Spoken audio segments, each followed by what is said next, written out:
A 20-point plan unveiled by US President Donald Trump to end the war on Gaza, with Israel's Prime Minister by his side. It's been welcomed internationally while Hamas studies the details. So what's on the table and what does it mean for Palestinians? This is Inside Story.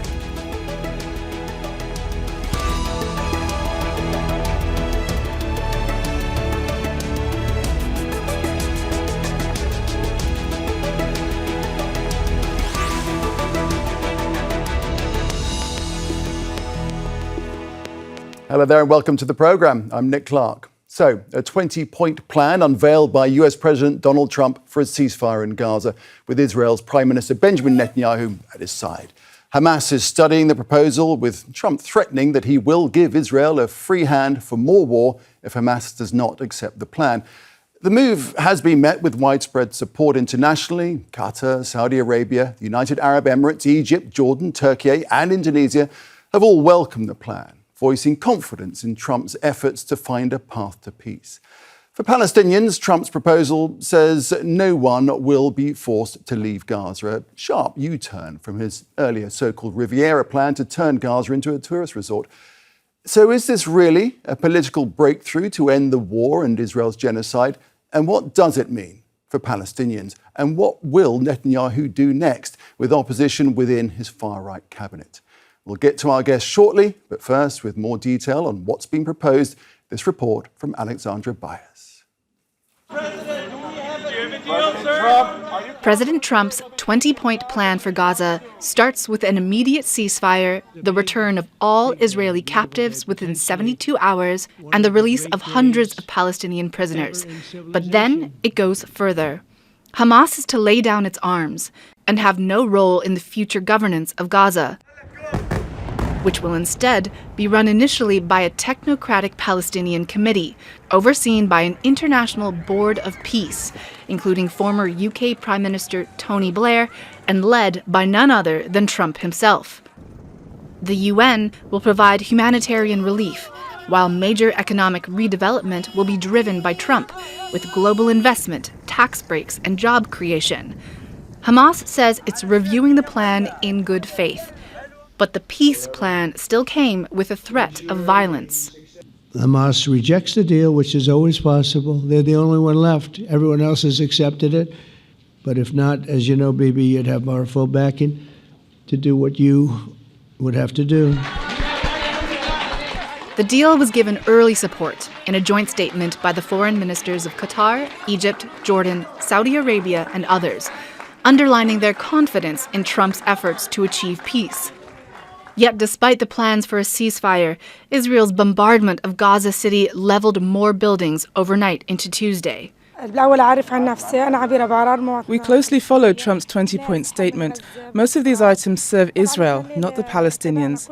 I hope a ceasefire is put in place. We've been worn out. Killing, destruction, displacement, hunger. We've been suffering for years now. If Trump truly wants to win the Nobel Prize, he should establish true peace in the Gaza Strip. But he's not supposed to support Israel at the expense of the Palestinians. The plan that they talked about yesterday abolishes the Palestinian state, which was recognized by many countries. This is a new colonialism with a new approach and abolishes the capital of Palestine, Jerusalem. All the principles for the liberation of Palestine were cancelled yesterday. For me, this is a new colonialism. Before flying home, the Israeli Prime Minister welcomed Trump's plan. We're taking a critical step towards both ending the war in Gaza and setting the stage for dramatically advancing peace in the Middle East. There was a reaction from other Israelis as well. Great day for Israel. I don't see anyone from right to left who's going to go against it. The only question is now if Hamas will approve and end this misery that we are in it for almost 2 years. We absolutely need to end the war and to bring the hostages home. I think this should have been done 2 years ago. More than 66,000 Palestinians have been killed in Israel's war on Gaza. And the Israeli government continues to expand its illegal settlements in the occupied West Bank. Alexandra Byers, Al Jazeera for Inside Story.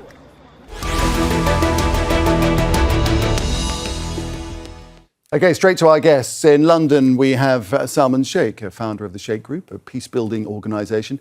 He's also held several roles at the United Nations. In Johannesburg, we welcome Mustafa Barghouti, Secretary General of the Palestinian National Initiative political party. And in London, Nomi Bar-Yaacov, an international peace negotiator and Associate Fellow at the Geneva Centre for Security Policy. A warm welcome to all of you on this important issue that we're discussing today. We'll get into what's lacking in this as well as what's positive and the impetus perhaps that it gives for peace or not in a second. But first, quite often wars come to an end when both sides have just had enough, when there's no good outcome for either side if fighting continues.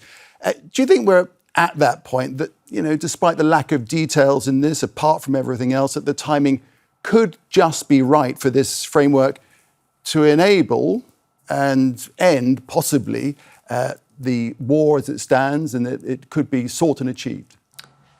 Well, it's good to be with you and good to be with these other esteemed colleagues.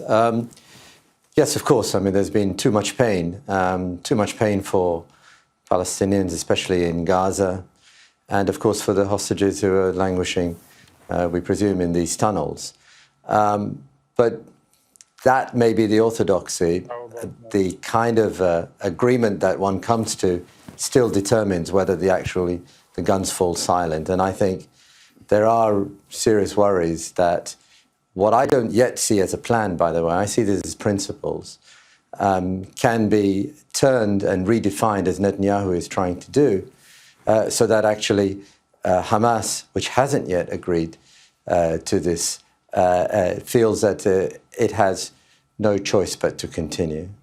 Nomi, what do you think? Is this more of a framework rather than a plan?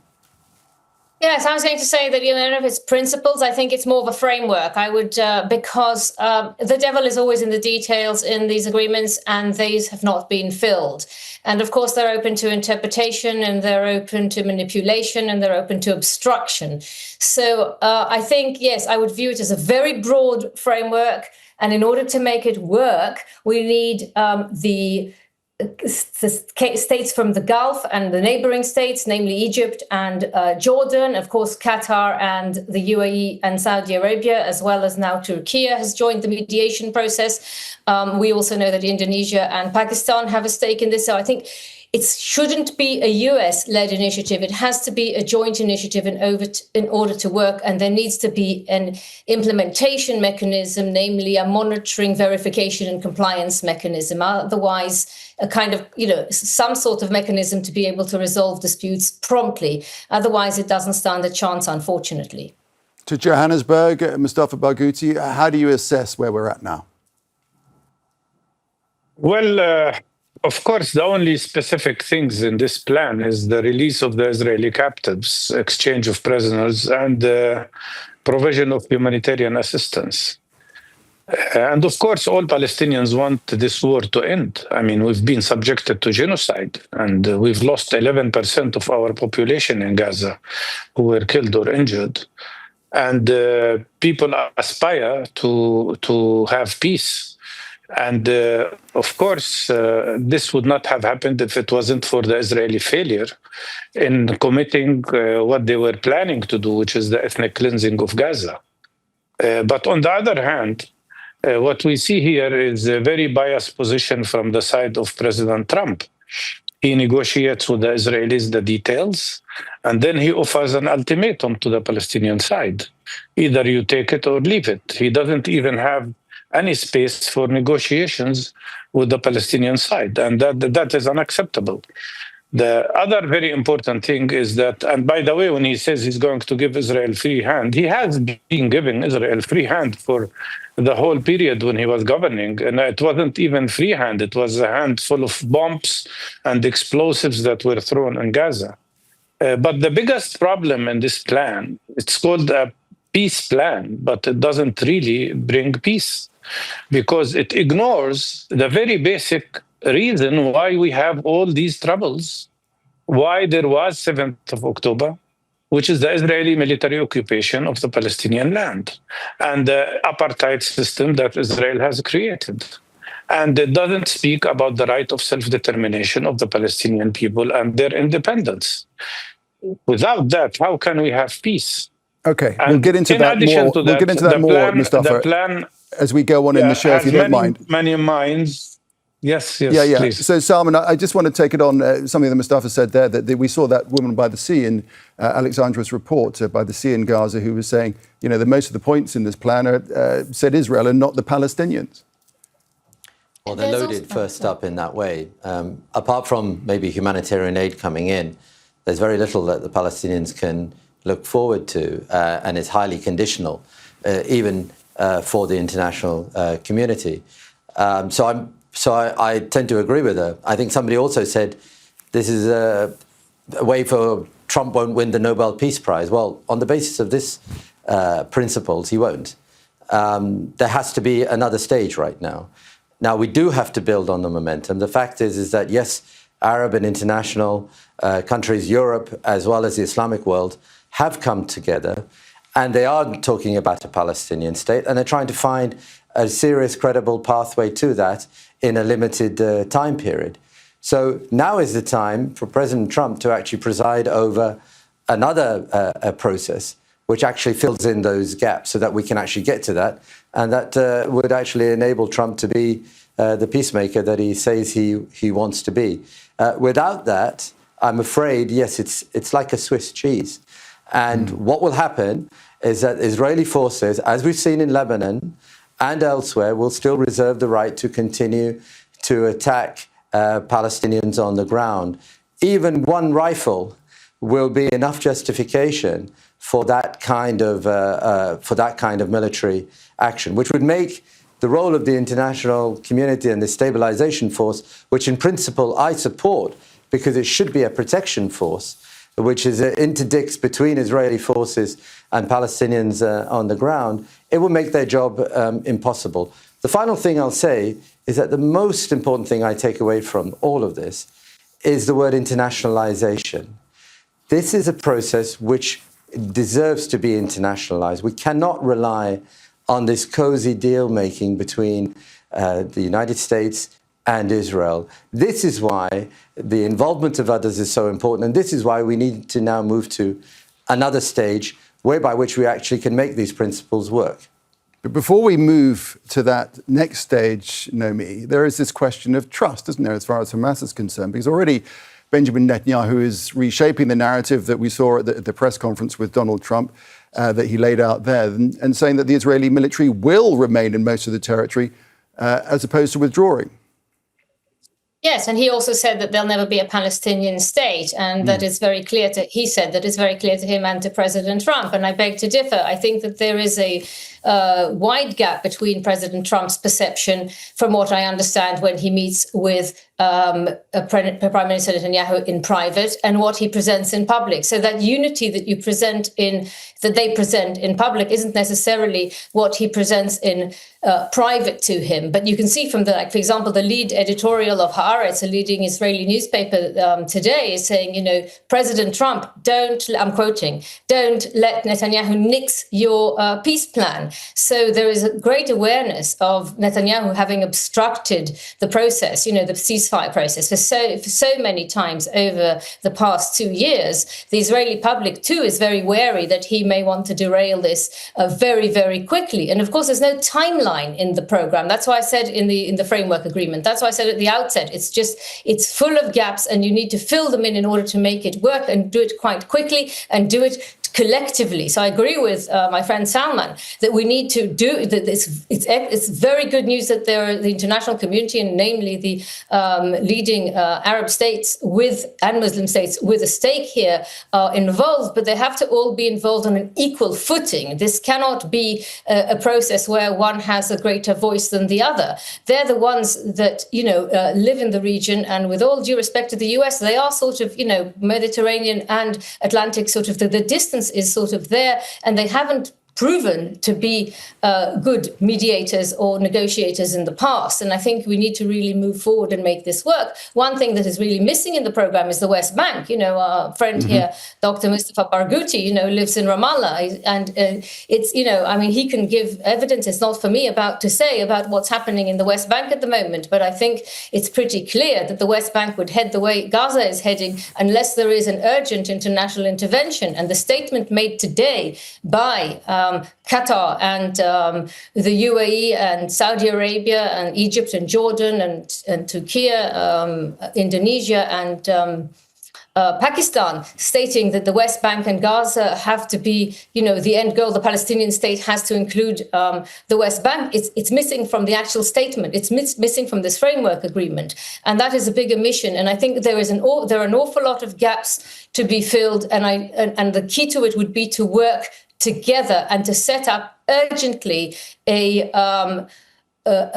kind of monitoring mechanism that would be able to resolve the disputes immediately. And I think that, Qatar and the US and Israel have been discussing this, if they can take it on board and make it work. I think Egypt probably needs to be a part of it, given that they know every single inch of Gaza, and that's where they have, and Cairo is geographically closer. But I think this is absolutely urgent and vital. Otherwise, we will potentially see 72 hours in which all the hostages are released, living and dead. And then only after that, Israel is supposed to release 250 prisoners serving a life sentence and 1,700 Palestinians that were detained post 7th of October. So how do you monitor this? I mean, who is giving the guarantees that Israel will abide by its side of the agreement?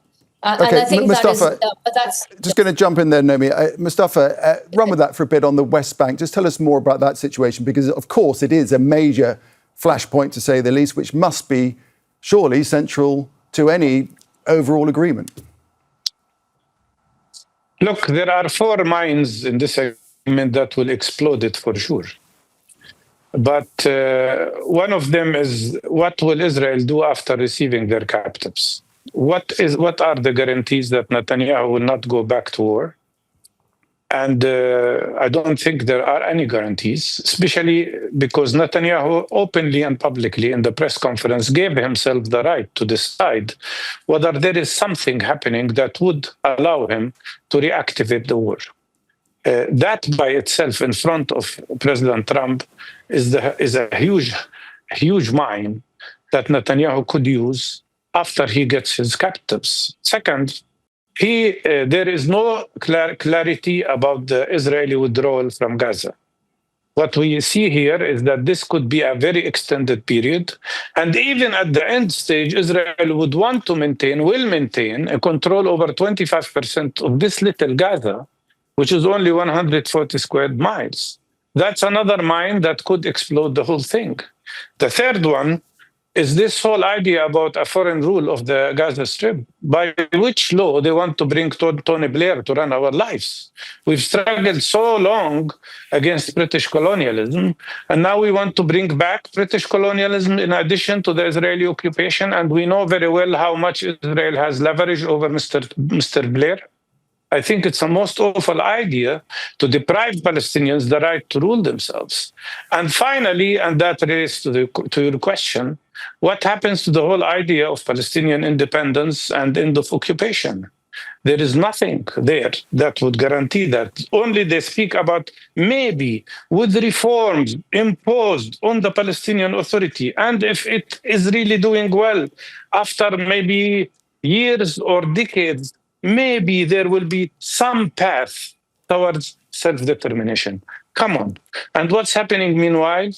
The total annexation of the Palestinian land in the West Bank by Israeli illegal settlers who are building settlements every day. What's happening on the ground is that we have now 1,000 military checkpoints in the West Bank, cutting it into pieces and ghettos instead of having contiguity. What's happening now is that there are 200 gates transforming Palestinian communities into prisons in the West Bank. What's happening is continuous oppression, 18,000 arrests in the West Bank. Who's going to guarantee their release? None of that is mentioned.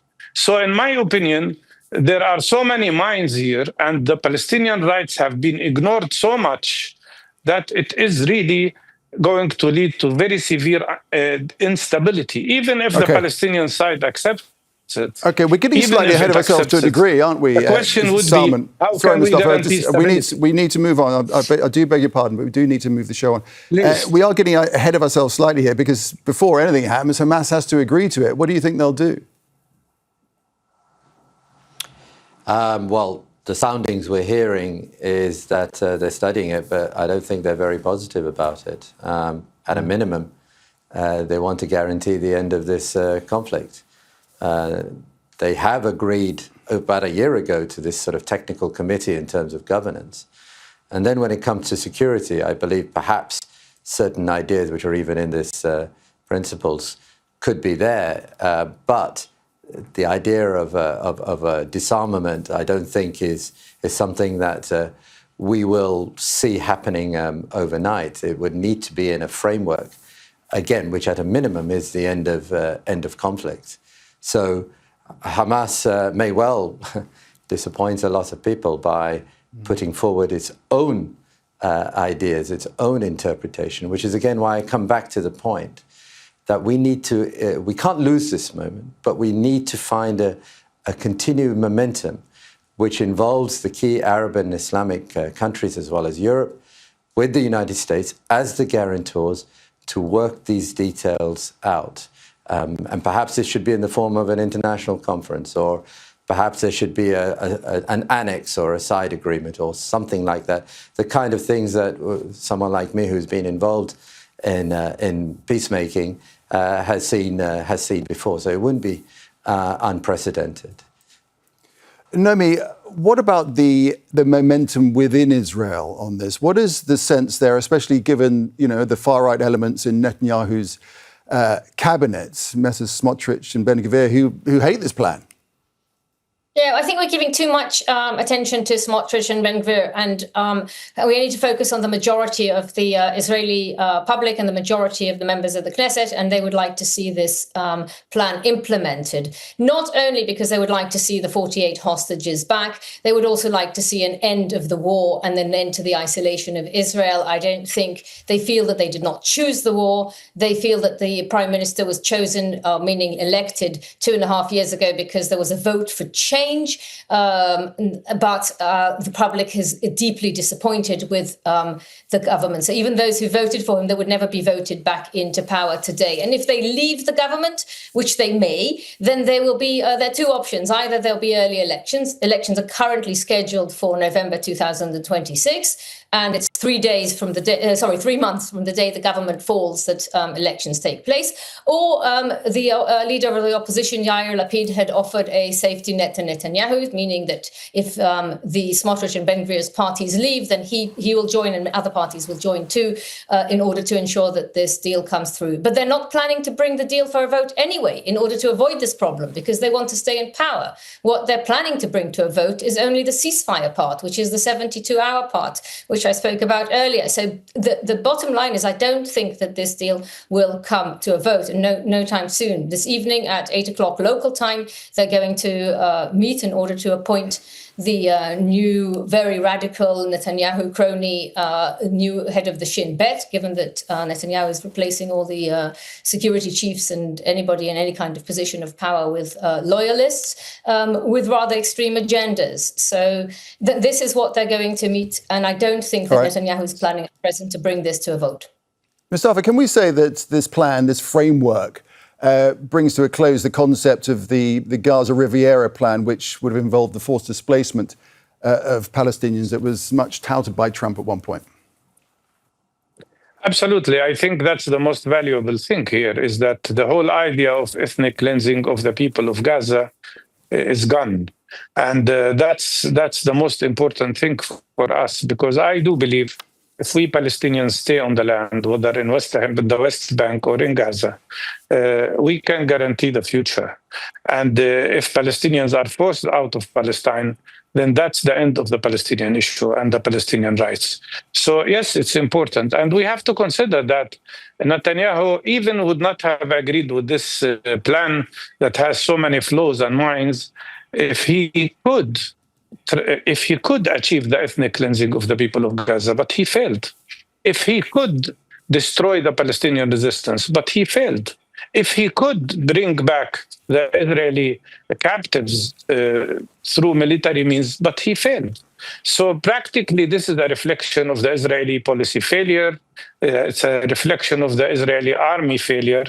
But of course, at the expense of so much blood that Palestinians lost, so many innocent civilians and children have been killed. And that's why I think one of the missing points in this agreement is that there are no reparations for Palestinians. Israel has destroyed 92% of all homes of Gaza. They've destroyed all our institutions, all our clinics, all our hospitals, all our universities. If there was fairness in this world, Israel should be obliged to pay reparations for the damage and the destruction it has caused in Gaza in the most horrible way. Yeah, that reconstruction is going to cost billions, isn't it? Billions and billions. Salman, Mustafa spoke earlier of the interim leadership that would see, as it was outlined at the press conference, Donald Trump sort of chairing the whole program with Tony Blair's involvement, who was once Prime Minister of the country that you're now in and has had extensive experience in the Middle East. What do you think about that? Well, I'm also a British citizen. I'm also a member of the Labour Party. I was also working for the UN, including being in meetings with Kofi Annan when the Iraq War was happening. The idea of Tony Blair guaranteeing and overseeing transformation of Gaza so that it is part of a Palestinian state, I find laughable. Tony Blair's had his chance, in fact, as Middle East Quartet envoy for 7 years, from 2008 to 15. He didn't move forward that agenda, even though there was a serious peace plan by Ehud Olmert on the table. He was conspicuous by his absence, even though he would say he was working towards some sort of economic agenda. Look, the whole idea of this board is a strange experiment.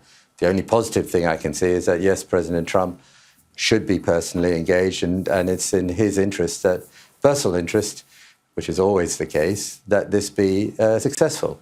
But the idea of bringing a group of outsiders, including people like Sigrid Kaag, who, by the way, is a terrible disappointment from the UN side, who's just another politician trying to make a name for herself, I think is an insult to Palestinians. As Dr. Mustafa said, Palestinians can govern themselves. Let's empower, first and foremost, those technocrats and capable people which we hope will be in place to administer Gaza in the short term in partnership with the international community.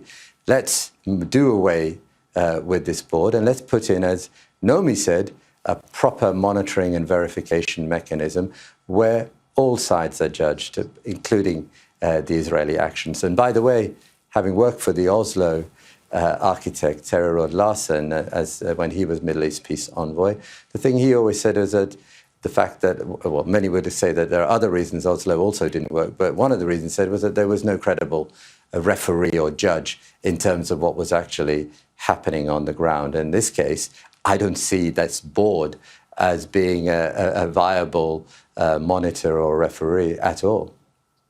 OK, well, we will, of course, observe very closely how this all pans out. We'll have to leave it there. Thank you to all our guests, Salman Shaikh, Mustafa Barghouti and Nomi Bar-Yaacov. Thanks very much indeed.